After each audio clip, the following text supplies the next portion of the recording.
I have the honor of presenting 2 awards now. The first one is to someone that I've known, I don't know how long, and he's the type of person that if you ask him something, he does it. And he doesn't think twice about it, and he makes himself commitments that nobody else does. And I'm talking about Joe Corace. And what he's done the past couple of summers with, I guess you would call it the food that the Cyclones don't sell, and every night that there's a home game, Joe's there, and the Cyclones give him the leftover food that wasn't bought, and he brings it to Pastor Coney, right? And I don't know what else I can say about you, Joe. All right, I won't. Okay.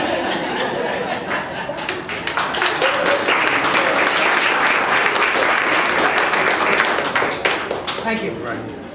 Oh, you have. Oh, all right.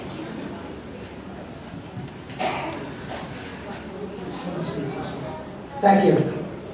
First, I really don't know what I'm doing here. I'm not a basketball player or coach, that's for sure. You never got me to play football. I've never been in a union. I don't say that proudly, but I've never had to join one. I don't do any construction in Coney Island. And I really sorry to say, I don't really produce jobs. So I guess they wanted to get someone that was different than everybody else. However, on a serious note, many times I'm singled out because I represent an organization called Corace. Corace is a community-minded organization that tries to make life better. Children is their most important that they zero in on, but they try to do everything. I'm unique, and I'm the one that's the loudest and makes the most noise, so it's Joe that gets honored. But I share this honor with my Kiwanis Club that's here also. Please, give them a hand.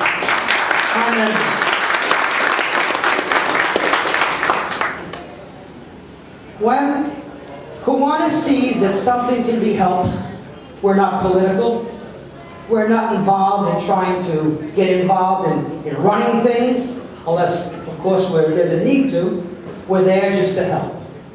I've always been in Coney Island. I've never lived in Coney Island. I lived close enough to Coney Island that I spent my youth in Coney Island. I spent a great deal of my young man's life in Coney Island. And as I got older, that's all I did was work in the Coney Island community. Whether it was helping a sports program, whether it was feeding the needy, whether it was the children's reading programs that we did in the schools, whether it was forming a young group of young adults to learn how to give back to the community, whatever it might have been. As a group, as a Kiwanis organization, we tried to do that. And we found that this food program was something that, wow, all this food is going to be thrown out. And all I have to do as a delivery boy, imagine being a delivery boy and maybe making a difference. It was easy. And now we're also doing it with the New York Knicks and the Rangers. So Sister Connie will have food all year long, not only with the Cyclones. And it's very easy to give to Sister Connie. At 11 o'clock at night, there she is with that great smile looking for me. So it's wonderful.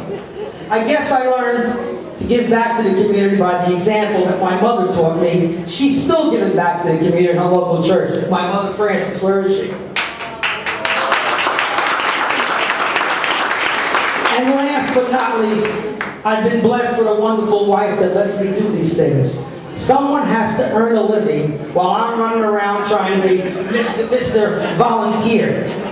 She supports me in everything I do, and without her help, both for what we try to do, for what I say I can do, we never get anything done. Lydia, please, stand up.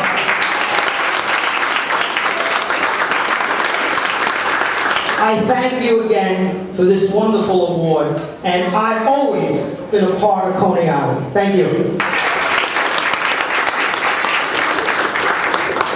Rodney, you want to take a picture with us? Sure. We helped Rodney's program when he was this big. I don't know if you believe that. Rodney was never that big.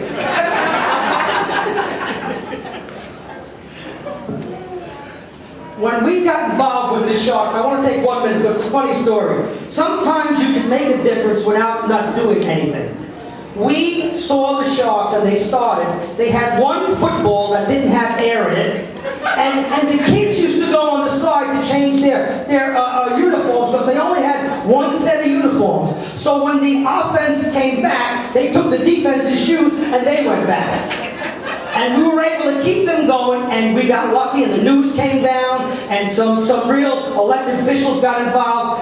And about 2 years later, we saw that same team play for a championship. What was the field? Midwood. On Midwood. And I felt so good that, wow, we did something. So, come Ronnie, take a picture with me, please. Thank you. Come, Ronnie. You're? Get the middle? I'll get the middle. In the middle of it. I'm going to look too short. Okay, here we go.